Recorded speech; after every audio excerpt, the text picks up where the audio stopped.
ವಿವಾದಿತ ಸ್ವಾಮೀಜಿ ನಿತ್ಯಾನಂದನ ವಿರುದ್ಧ ಮತ್ತೊಂದು ಆರೋಪ ಕೇಳಿಬಂದಿದೆ.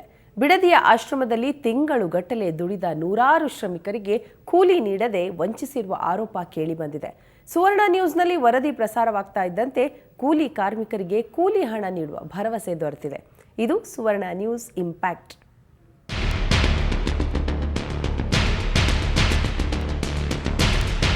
ಬಿಡದಿಯ ನಿತ್ಯಾನಂದನ ವಿರುದ್ಧ ಮತ್ತೊಂದು ಆರೋಪ ಕೇಳಿಬಂದಿದೆ. ಉತ್ತರ ಕರ್ನಾಟಕ, ಆಂಧ್ರ, ತಮಿಳುನಾಡು ಸೇರಿದಂತೆ ಹಲವೆಡೆಯಿಂದ ಬಂದಿದ್ದ ಕೂಲಿ ಕಾರ್ಮಿಕರಿಗೆ ವಂಚಿಸಿರುವ ಆರೋಪ ಕೇಳಿಬಂದಿದೆ.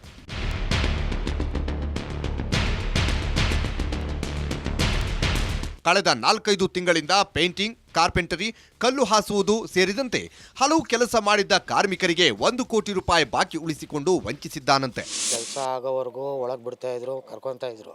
ಇವಾಗ ಗೇಟ್ ಹತ್ರ ಹೋದ್ರೆ ಗೇಟ್ ಹತ್ರ ಇಷ್ಟಿಂದ ಒಳಗೆ ಬಿಡ್ತಾ ಇರಲಿಲ್ಲ. ಕಾದು ವಾಪಸ್ ಬರ್ತಾ ಇದ್ದು. ನಿನ್ನೆ ಸಪೋಸ್ ಹೋಗಿ ಮಾತಾಡೋಕೆ ಕೇಳೋಕೆ ಹೋದಾಗ ಎಲ್ಲರೂ ಸ್ವಲ್ಪ ಜೋರಾಗಿ ಮಾತಾಡಿದ್ರು, ನಮ್ಮ ದುಡ್ಡು ಕೊಡಿ ಅಂತ. ಆವಾಗ ಅವ್ರ ಕಡೆಯಿಂದ ಇದ್ದ ದೊಣ್ಣೆ ಅವೆಲ್ಲ ಎತ್ಕೊಂಡು ನಿಮ್ಗೆ ಯಾರು ಒಳಗೆ ಬಿಟ್ಟಿದ್ದು ಹಂಗೆ ಹಿಂಗೆ ಅಂತ ತಳ್ಕೊಂಡು ಹೊಡೆಯೋಕ್ಕೆ ಬಂದರು. ಹೊಡೆಯೋಕ್ಕೆ ಬಂದಾಗ ನಾವೆಲ್ಲ ಬಂದು ಸ್ಟೇಷನಿಗೆ ಕಂಪ್ಲೇಂಟ್ ಕೊಟ್ಟು ನಾವು 5 ತಿಂಗಳಿಂದ ಕೆಲಸ ಮಾಡ್ತಾಯಿದ್ದೀವಿ. 5 ತಿಂಗಳಲ್ಲಿ ವರ್ಕ್ ಆರ್ಡರ್ ಮಾಡಿಕೊಟ್ರು. ಅವರು ವರ್ಕ್ ಆರ್ಡರ್ ತೊಗೊಂಡು ನಮ್ಮ ಕೈ ಕೊಡಲಿಲ್ಲ, ಒಳಗೆ ಮಾಡಿಕೊಂಡವ್ರೆ.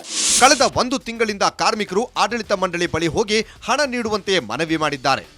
ಕೂಲಿಯನ್ನು ನೀಡದ ನಿತ್ಯಾನಂದನ ಶಿಷ್ಯರು ಕಾರ್ಮಿಕರ ಮೇಲೆ ಹಲ್ಲೆ ನಡೆಸಿದ್ದಾರೆ.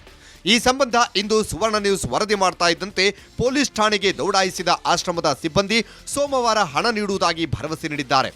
2 ತಿಂಗಳು ಸರಿಯಾಗಿ ಬಿಲ್ ಕೊಡ್ತಾ ಇಲ್ಲ. ಕೇಳಿದ್ರೆ 2 ದಿವಸ ತುಂಬ ಸತಾಯಿಸ್ಕೊಂಡ್ಬಂದರು. ಇದರ ಮತ್ತು ಪೊಲೀಸ್ ಸ್ಟೇಷನ್ಗೆ ಬಿಡದಿ ಪೊಲೀಸ್ ಸ್ಟೇಷನಲ್ಲಿ ಕಂಪ್ಲೇಂಟ್ ಕೊಟ್ವಿ. ಆಗ ಸಬ್ ಇನ್ಸ್ಪೆಕ್ಟರ್ ಕರೆದು ನಮಗೆ ಇಲ್ಲ ಸೋಮವಾರ ತಾವು ತೀರ್ಮಾನ ಮಾಡ್ತೀವಿ, ಇಲ್ಲ ಮಂಗಳವಾರ ನಿಮ್ದು ಏನಿದೋ ಸ್ವಲ್ಪ ಅಮೌಂಟ್ ಕೊಡ್ತೀವಿ, 50% ಕೊಡ್ತೀವಿ, 50% ಒಂದೊಳಗೆ ಕಟ್ ಮಾಡಿದೆ ಅಂತ ಹೇಳಿದ್ದಾರೆ. ಅದಕ್ಕೆ ನಾವೆಲ್ಲ ತೀರ್ಮಾನ ತೊಗೊಂಡು ಹೋಗೋಣ ಅಂತ ಹೊರಟಿದ್ದೀವಿ. ಇನ್ನು ಇದೇ ರೀತಿ ನಿತ್ಯಾನಂದ ಹಾಗೂ ಆತನ ಶಿಷ್ಯರು ಗುತ್ತಿಗೆದಾರರಿಗೂ ವಂಚಿಸಿರುವ ಆರೋಪ ಕೇಳಿಬಂದಿದೆ. ಸದ್ಯ ಸುವರ್ಣ ನ್ಯೂಸ್ ವರದಿಯಿಂದ ಎಚ್ಚರಗೊಂಡ ಆಶ್ರಮ ಸಿಬ್ಬಂದಿ ಹಾಗೂ ಪೊಲೀಸರು ನ್ಯಾಯ ಕೊಡಿಸುವ ಭರವಸೆ ಮಾತನಾಡಿದ್ದಾರೆ. ಭರವಸೆ ಉಳಿಸಿಕೊಳ್ತಾರಾ? ಕಾದು ನೋಡಬೇಕಿದೆ. ಬೆಂಗಳೂರಿನಿಂದ ಕ್ಯಾಮರಾಮನ್ ಲಕ್ಷ್ಮಣ್ ಜೊತೆ ರಮೇಶ್ KH, ಕ್ರೈಮ್ ಬ್ಯೂರೋ, ಸುವರ್ಣ ನ್ಯೂಸ್.